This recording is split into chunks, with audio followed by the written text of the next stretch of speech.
Totalitarians, autocrats, dictators, call them what you will, they're on the rise.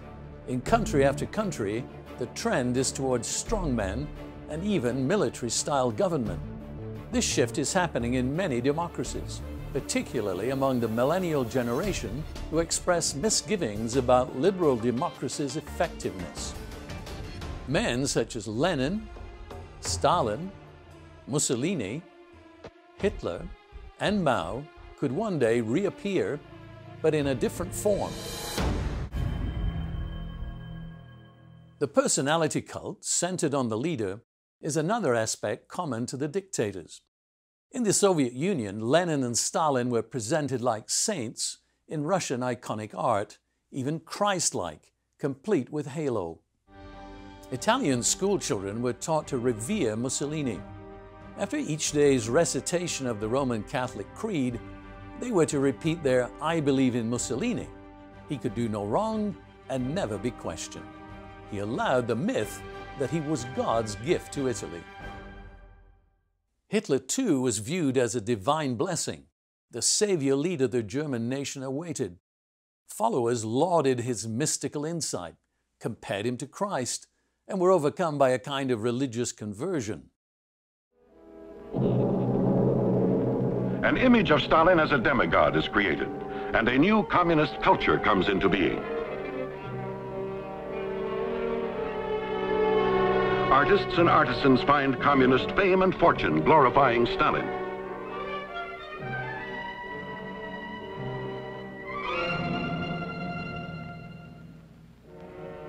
Stalin becomes a man of the people, the source of all goodness, all wisdom, all love.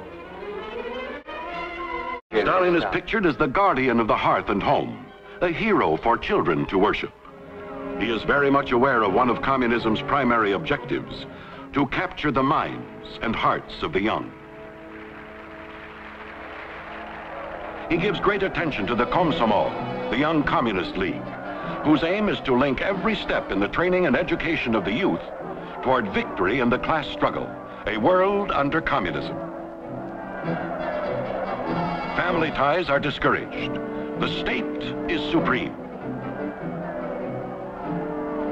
Translation: religion is the opiate of the people. Religious satires are staged throughout the Soviet Union. Atheism continues to be the official state doctrine since Lenin's time.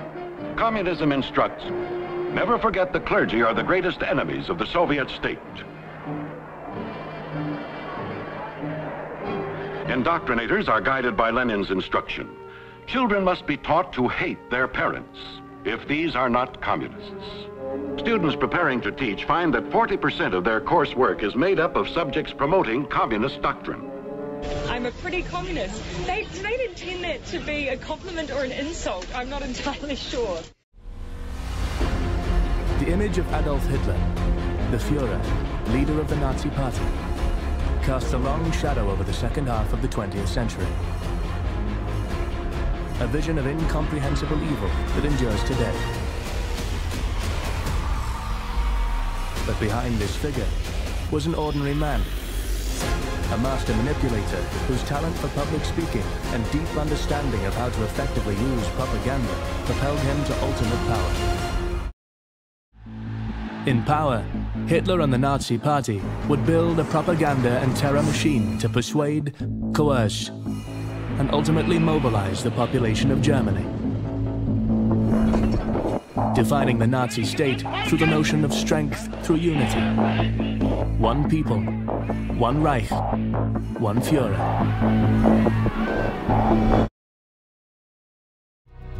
What followed was a year of considerable change, in which Hitler would establish absolute power through propaganda of persuasion and terror, compelling Germans to flee, comply, or convert to their cause, exerting control over every aspect of German culture and ideology.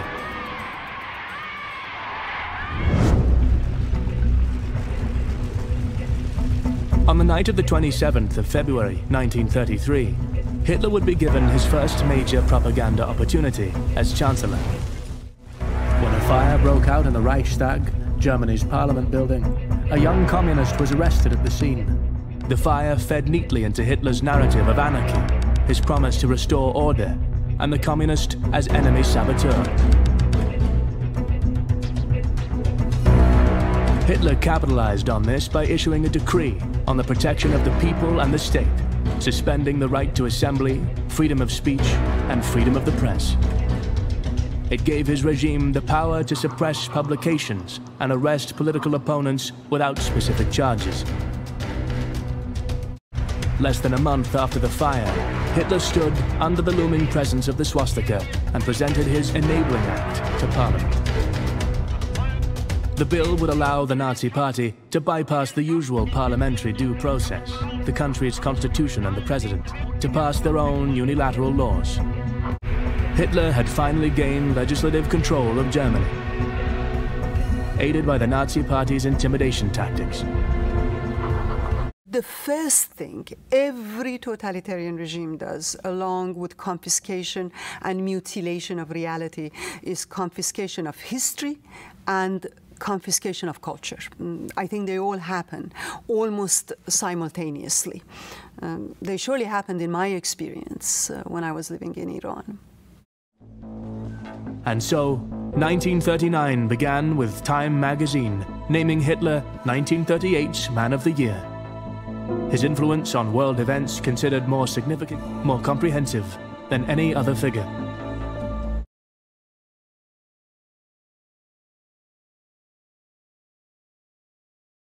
Books represent humanity at its best and its worst.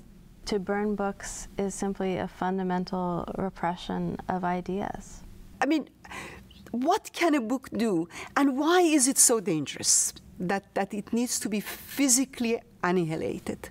In 1933, in April, Nazi German students decided to organize a nationwide book burning program to eliminate foreign influence, to purify German culture as they saw it. So you have committees of students meeting with professors together, deciding what categories of books in these university libraries would count as un-German. They didn't see themselves as suppressing culture, they saw themselves as advancing Aryan German culture.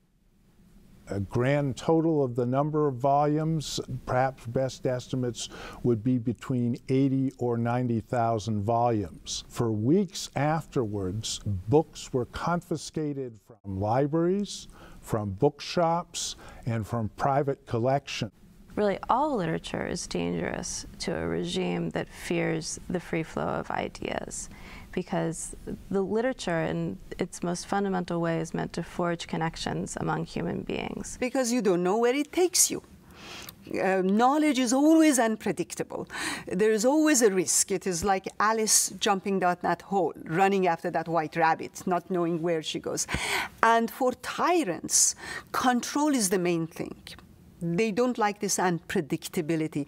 They don't want the citizens to connect to the unknown parts of themselves, of their past, and to connect to the world. So for a totalitarian regime, this is perhaps the most dangerous thing, because these regimes are predicated on the idea that the people within them will resign themselves to thinking that this is all there is and that there aren't any other options. I think the shame is ours. Is everyone's. We all have to think that as human, we share the best and the worst. And that as human beings, what happened then can happen again. How serious those warning signs were taken is exemplified by my mother, who, when I asked her if we had to worry about a guy like Hitler, she said, no. We are living in a democracy. We have the protection of the police. Nobody is going to hurt us. So talk about warning signs, there were plenty of them. Did we take them serious? My family didn't. Never believed that Germans would stoop so low. Fear in the Nazi regime became one of their most potent persuaders. I sometimes think that fear is underestimated, not in a direct sense. I mean, for most people, if you kept your nose clean, then you could get on with your life. You'd have to make the regular gestures, you'd have to raise your arm, when you went into state offices and that kind of thing. Otherwise, the regime, on the whole, wouldn't bother you. But at the back of your mind, it seems to me, if I'd been living in that regime, I would have been aware that if I did step out of line, then nasty things could happen to me. The party perpetrated the idea that if you stepped out of line, if you were seen to not be a good German, they would come for you.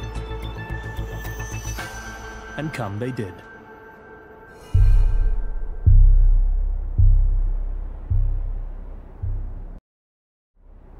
The first concentration camp, near the town of Dachau, was opened on the 22nd of March, 1933. The first inmates of the camps, which opened as soon as he took power, were communists, they were liberals, they were conservatives. So he literally defanged the opposition by physically eliminating it. Many, of course, fled into exile. They were the clever ones. By July of that year, Dachau and other hastily established camps around Germany held almost 27,000 people. Many had been denounced by friends and neighbors. None had been indicted or convicted at trial. At odds with this reality was the pervasive myth of the benevolent concentration camp rehabilitating its inhabitants. A stark example of how the Nazi Party used propaganda to make their policies palatable, masking their true intent behind a facade of righteousness. While Hitler was consolidating power, Goebbels was using his propaganda ministry to gain control of German art, culture, and education. The Nazis' control of art and culture was a fundamental part of their propaganda. Art has traditionally been a way in which dissent is expressed, whether that's in the form of poetry, music, or indeed painting. But the Nazis were very quick to take full control of art, abolishing some or banning it on the grounds that it was decadent. The Nazis targeted education as an important facet of their propaganda machine. Education was used to shape the nation and what the Nazis called the national community. So it was about fostering a sense of creation and belonging to the nation. And this took the form of all kinds of different changes to the curriculum and to school textbooks. The National Socialist idea of the national community was in fact an exclusive club meant only for strong, healthy Aryans.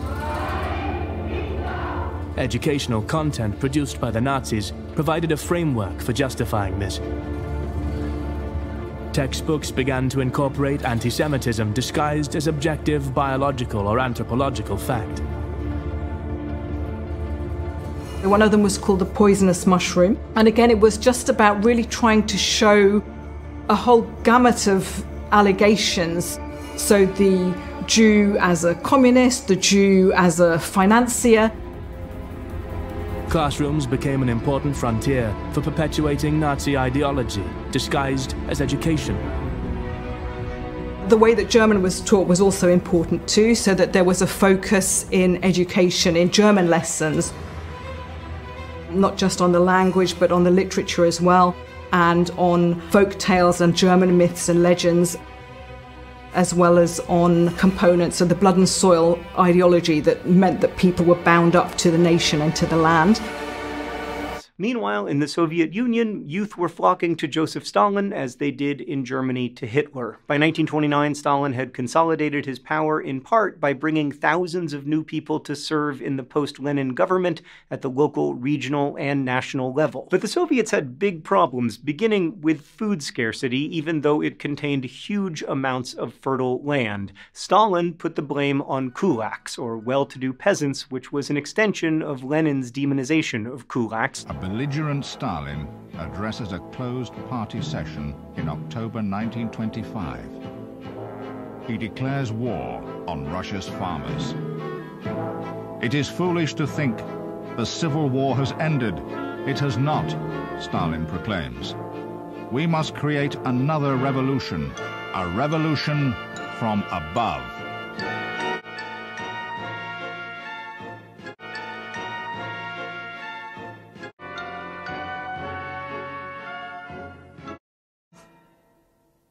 But no word of this reaches the farmers. Their yield increases. The economy flourishes. And the farmers continue to bring their grain to the docks for shipment abroad.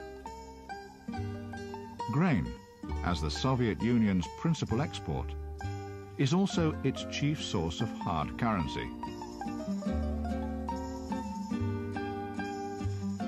Thanks to its farmers, Russia is able to buy the machinery needed for rapid industrialization.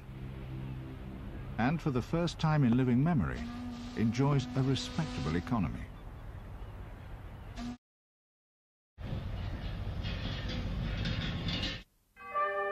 In 1927, to increase government cash flow, Stalin fiddles with grain prices and raises taxes. It doesn't work. The farmers balk and refuse to sell their grain. Stalin again turns up the heat. He sets out to collectivize all farming, by deadly force where necessary. Russia's farms will become state-owned communes, and the kulaks will work them, under the lash. Stalin's plan is to provoke an upheaval in the villages that will rip to shreds the fabric of rural Soviet life and deliver the kulaks up for slavery. He redefines the word kulak to include all but the poorest of the poor. Frightened and confused, the kulaks pass the word among themselves to assemble in Moscow and request a hearing. They pour in from all corners of the vast Soviet Union. Now Stalin, pleased with his phony trial, orders an all-out media assault. Kulaks are the stronghold of counter-revolution. Rise up in arms against the kulaks. Liquidate the kulak class. Use your fist against the kulak fist. Do you support something like Meat-Free Mondays? New Zealanders doing that for climate change? I think actually more health, Paddy. For health reasons, I think there's nothing wrong from New Zealanders cutting back on meat, but for our exporters, actually, we produce such a small portion. So meat-free Mondays are a thing where you kind of into it? Oh, look, for health. Paddy, can I ask? Yes, of course you can, Jeff. Go on, sorry. Okay, so number one, if you're going to eat meat-free Mondays, meat-free Mondays, are you into it? No, if you're going to eat meat, yes. Eat New Zealand meat, because our meat producers are the best in the world and we have the lowest level of carbon emissions for our meat. So if you're going to eat it, eat New Zealand meat every single time. And no, I'm not going to tell people when they can eat their meat. I'm not into communism, or fascism. I'm actually into democracy. People can make their own minds up. It's their money, it's their meat, it's their bodies. Give people a bit of freedom. See, somebody sent me an email, a video actually last Friday, and it had you talking at the Socialist Union International, whatever it's called. Yes. And you mentioned the word comrade about 4 times in a minute. What was that about? It was a rally, and I would have been about 25 years old, and it probably would have been in Hungary. It was in 2009. It would have been in Hungary, was it, or was it in... It was in 2009. Oh, well, I can't remember which country it was in.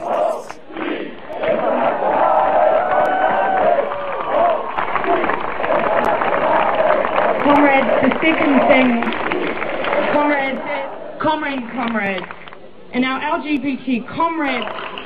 So, comrades, as we leave this place, comrades, it was you together as comrades. Comrades, I want to invite the comrades, we have... Viva UC Viva! Viva UC Viva!